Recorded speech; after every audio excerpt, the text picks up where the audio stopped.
Dans cette vidéo, nous allons voir ensemble quelques principes fondamentaux pour enseigner la géométrie.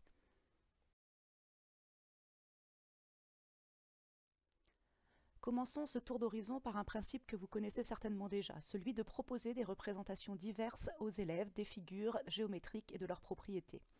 En effet, il est important d'éviter les représentations stéréotypées dès la maternelle, en évitant de mettre toujours les figures sur la même orientation ou de choisir toujours les mêmes rapports, mais aussi tout au long de la scolarité, par exemple comme pour trouver les hauteurs d'un triangle, dont certaines sortent de la surface du triangle lui-même. En second principe, nous allons voir qu'il est important de hiérarchiser les éléments. Si à la maternelle un carré n'est pas un rectangle, il est important que petit à petit les élèves se rendent compte que certains ensembles en incluent d'autres. Par exemple, au cycle 3, un enfant doit pouvoir dire qu'un carré est un rectangle particulier. L'étude des quadrilatères ne peut se faire ainsi de manière isolée. Le diagramme ensembliste de Venn permet ainsi de classer les quadrilatères et de montrer les relations logiques possibles dans ces différents ensembles. Construit avec les élèves, il leur permet de comprendre les relations entre ces ensembles et de comprendre ainsi qu'un carré est bien un rectangle qui est lui-même un parallélogramme, qui est lui-même un quadrilatère.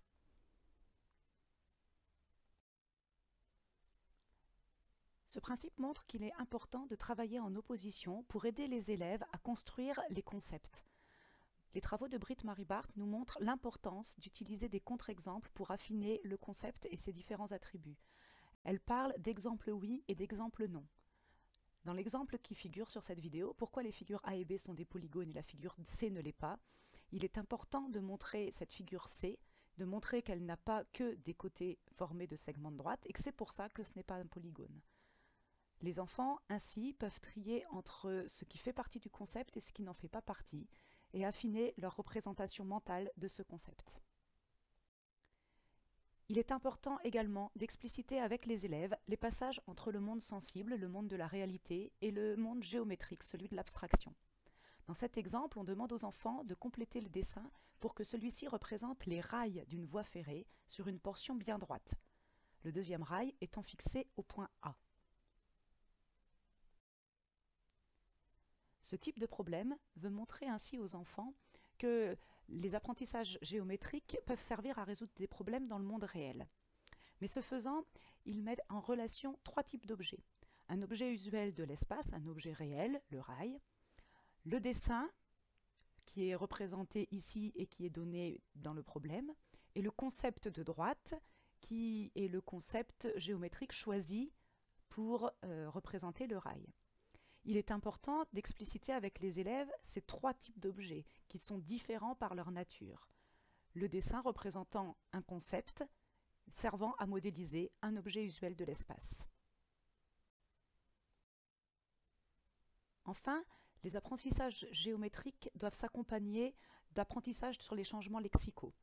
Les mots employés en géométrie sont souvent polysémiques. Ils ont souvent un sens qui n'est pas le même dans le monde réel.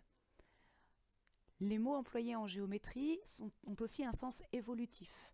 Lorsqu'on parle du gabarit, le bord de l'objet du gabarit peut être appelé un coin. Lorsqu'on part de la figure, il est appelé un sommet. Et lorsqu'on parle du tracé, on va parler du point d'intersection. Il est important pour les enseignants d'être très explicites sur ces changements de registre, mais aussi d'être très précis dans le vocabulaire employé. Pour conclure, vous aurez certainement remarqué que nous avons longuement employé le mot explicite. Il nous paraît important effectivement que l'enseignant connaisse ces différentes ruptures et ces différentes difficultés et qu'il puisse les verbaliser avec les élèves au fur et à mesure qu'ils les repèrent chez eux afin de pouvoir les aider à les dépasser.